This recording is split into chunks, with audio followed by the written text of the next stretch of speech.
Good evening. Just lately, the field of disease research has been up for a fair amount of debate, with new developments in various medical fields. Now, to you and I, the field of botanical research probably means very little, but behind the scenes, the people who work exclusively with plant serums and the properties they provide are busier than ever. I'm talking, of course, about the Botanical and Research Institute, or as we would call it, the BDRI. And with an exciting new development pioneered by the head of their research program, things are looking very promising in this field of research. I popped over to their site earlier on for a chat. Inside this building, right now, is Professor Brian Harvey, who has developed a novel way of enabling scientists to fast-track the discovery of new species of plants. It's called the Earth Tracking Orbiter, or ETO, and is controlled by a supercomputer. Let's find out a bit more. Now, if it wasn't enough of an achievement saving thousands of lives from disease and health issues annually, Professor Harvey now has a very novel solution in acquiring new data.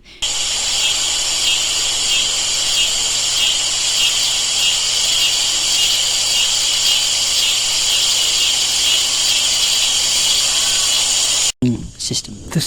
The system basically is a huge computer database containing every known plant species from the dawn of man, basically from the periodic table onwards, and what it does is it tracks and scans the Earth, covering every last centimetre, and as it scans it runs through literally millions of species from the database and then fits the name to the plant that is being scanned. That's amazing. How does it know what each plant is? It uses 3D mapping technology to basically create a 3D model of the area and then sifts through the database to find a match. When it does, it simply continues with the next and continues and so on. It performs an entire scan of the Earth in 1 week. So what happens if the system discovers an unknown species?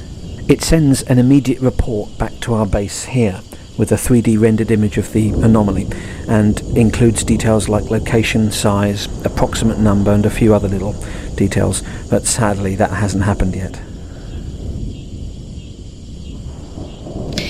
So, tell me, Professor, before this pioneering system, how would you determine where any new species might pop Pure up? guesswork.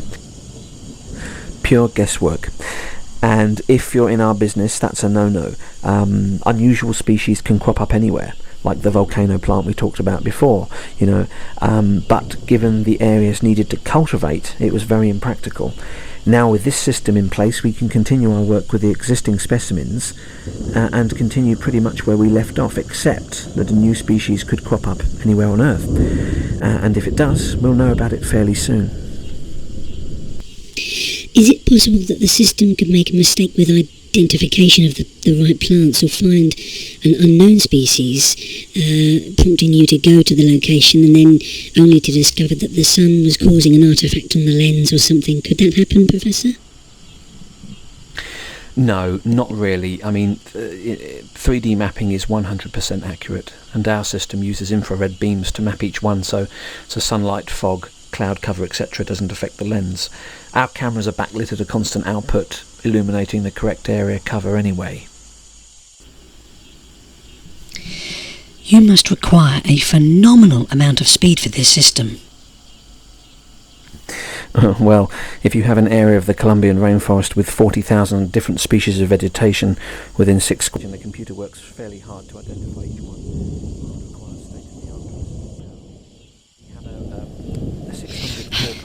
General, we must kill them all. These people are going to come here. Close on 2,000 terabytes. Given that the information. What do we do then? If they arrive, you will take them to the island, and then you will kill them. If you refuse to kill them, I will find myself another pilot, and you will be in the next cage that goes down onto the island. Are we clear? Each letter, number or symbol in each line refers to a single species, so you can see how fast our system is working. As you can see, the same species Yes, General. This occurs in Yes. fields, for example, with a single crop being harvested, like apple trees or grapes in a vineyard, or trees of the same family in a farm. And the camera continues to scan. If we want to turn it off, but we keep it on all the time. And sometimes we've got to. You know what I do to people who fail me? You've seen it. Kill them.